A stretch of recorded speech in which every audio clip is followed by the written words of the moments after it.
So, yes, everyone loves Winnie-the-Pooh. So I'm guessing this was a fairly easy yes when the script first came through. You knew this was something you wanted to be part of. It was because I'd worked with Mark Forrester, the director. I can't remember, 2003 we made a film called Stay in New York, and I loved working with him very much. He's a really interesting filmmaker, and he's gone on to make, since then, such interesting movies and different choices. And when he called me to talk to me about Christopher Robin, the way he described the film he wanted to make was really interesting to me. It didn't sound like sounded not maybe exactly what you would imagine from a Walt Disney live-action movie, and I was intrigued. And then when I read the script, I was just completely charmed by it. Yeah, and that is how it feels, actually, because there's a slight darkness to it, as much as it's Disney and it's Winnie-the-Pooh. Yeah. There is a slight emotional darkness to it, and I guess that's what you meant when you about Christopher's character particularly. That's right. There's he's struggling, Christopher Robin, when we start the film with the 7-8-year-old Christopher Robin that we know and love from the stories, and then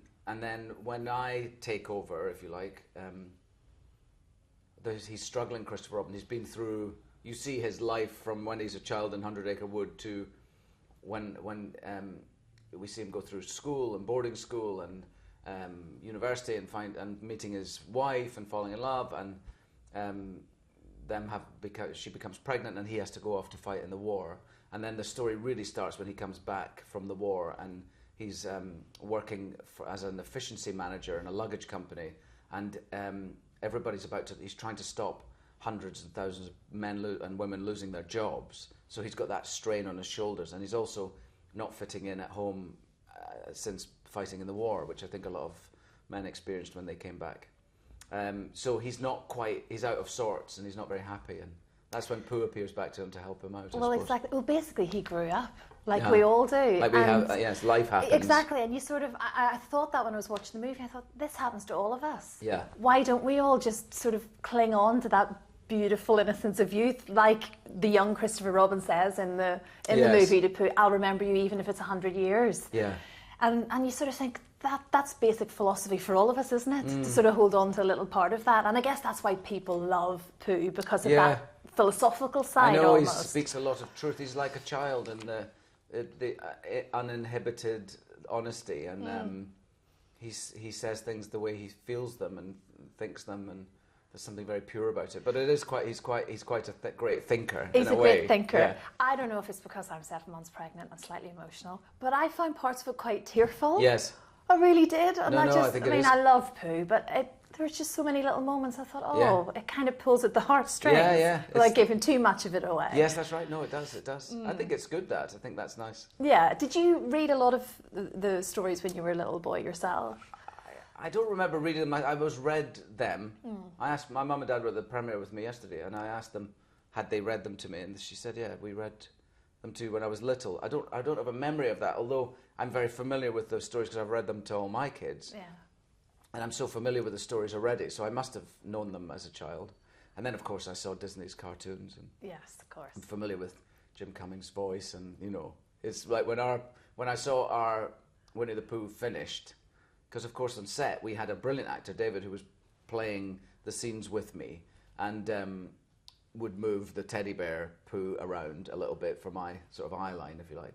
But when I saw the film finished, and I heard the real Winnie-the-Pooh's voice for the first time, I was like, oh yeah, that's really Winnie-the-Pooh. That's it, yeah. That's his voice, I was just going to say the magic of it. So you did have someone there, and you had like another little bear. Yes. So Pooh has a stand-in, basically. No, it was actually the Winnie-the-Pooh that you see in the movie is an animated version of the actual bear that we had on set. So Mark and the designers department had all of the creatures made for real, and so there was teddy bear versions of all of Kanga and Piglet and Roo and Eeyore, and the only two that there weren't was Rabbit, because Rabbit's a real rabbit, and Owl, because he's a real owl.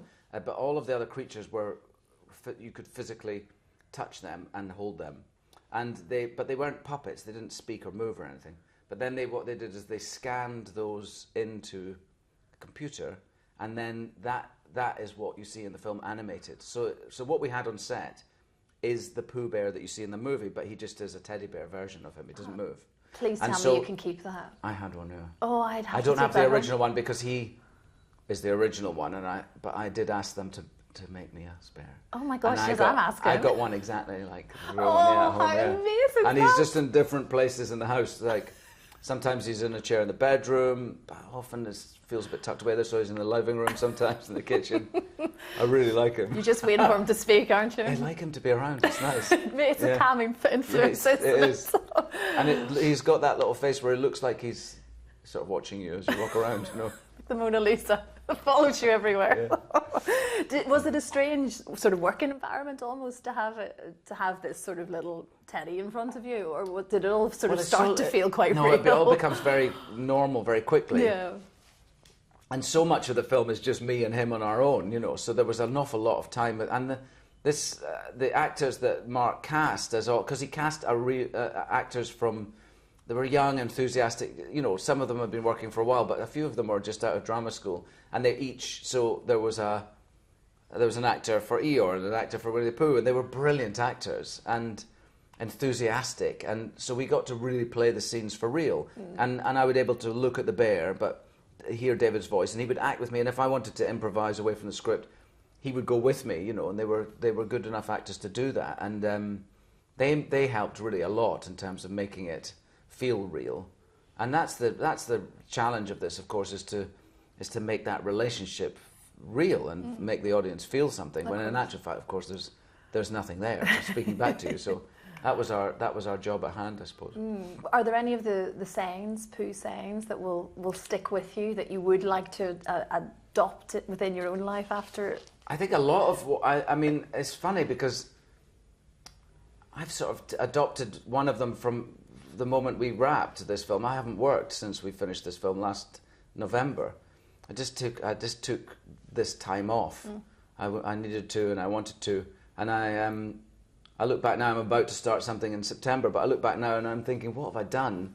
And I'm thinking, well, I haven't sort of done nothing really, but I've been really busy doing nothing, you know. Yeah. And that's a bit of a Poohism, really, that nothing is leads to the best something. And in actual fact, it's been brilliant having this time off. I spent a lot of time with my kids, and I spent a lot of time doing things that I like to do, like riding my old bikes and tinkering with old cars and things that I felt like I wasn't having any time to do. I was working all the time and not really having a great deal of time to do. It's turned into Christopher Robin, isn't it? Yeah, exactly. It was really like that. I was thinking, what am I working for? I'm just working to work, and I want to work to live. So yeah, but you're back, as you say, in September. Is Yes. this with Dr. Sleep? Then? Yes. Yes. So can you say anything about that just now? Well, it's a really good adaptation of Stephen King's novel. Yeah, which is just iconic, though, isn't it? Yeah, which is a follow-on to his novel, The Shining, and I'm playing Daniel Torrance, who's the little boy in The Shining, as like Christopher Robin. I'm playing him as an older guy.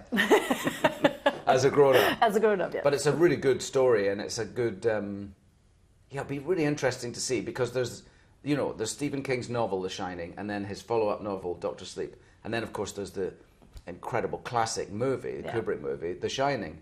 And Stephen King's relationship with that movie is not great. He didn't like it very much, the movie. Didn't feel it was a faithful adaptation of his novel. So what we're going to do is to try and make a faithful adaptation of his novel, Dr. Sleep. And of course, people will think of it as being the follow-on to The Shining, and some people will love the movie and some people love his novel, and it'll be interesting to see if we can sort of please both camps. Yeah. So there's a challenge in it, and but I just love the story, and I like the character very much. And he's, there's things about this character that I haven't explored before, which I'm looking forward to.